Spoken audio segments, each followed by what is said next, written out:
اب جس کا اعمال نامہ اس کے داہنے ہاتھ میں دیا جائے گا وہ دوسروں سے کہے گا کہ لیجئے میرا نامہ اعمال پڑھیے، مجھے یقین تھا کہ مجھ کو میرا حساب کتاب ضرور ملے گا۔ پس وہ شخص من مانے عیش میں ہوگا، یعنی اونچے باغ میں جس کے میوے جھکے ہوئے ہوں گے۔ ان سے کہا جائے گا کہ جو اعمال تم ایام گزشتہ میں آگے بھیج چکے ہو ان کے عوض مزے سے کھاؤ اور پیو۔ اور جس کا نامہ اعمال اس کے بائیں ہاتھ میں دیا جائے گا تو وہ کہے گا اے کاش مجھ کو میرا اعمال نامہ نہ دیا جاتا اور مجھے معلوم نہ ہوتا کہ میرا حساب کیا ہے۔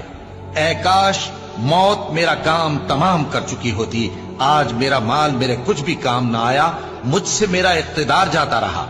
حکم ہوگا کہ اسے پکڑ لو، اب اسے طوق پہنا دو، پھر دوزخ کی آگ میں اسے جھونک دو، پھر زنجیر سے جس کی لمبائی 70 گز ہے جکڑ دو۔ یہ نہ تو اللہ عظمت والے پر ایمان لاتا تھا اور نہ فقیر کے کھانا کھلانے کی ترغیب دیتا تھا، سو آج اس کا بھی یہاں کوئی دوست نہیں اور نہ اس کے لیے کوئی کھانا ہے سوائے زخموں کے دھون کے، جس کو گناہگاروں کے سوا کوئی نہیں کھائے گا۔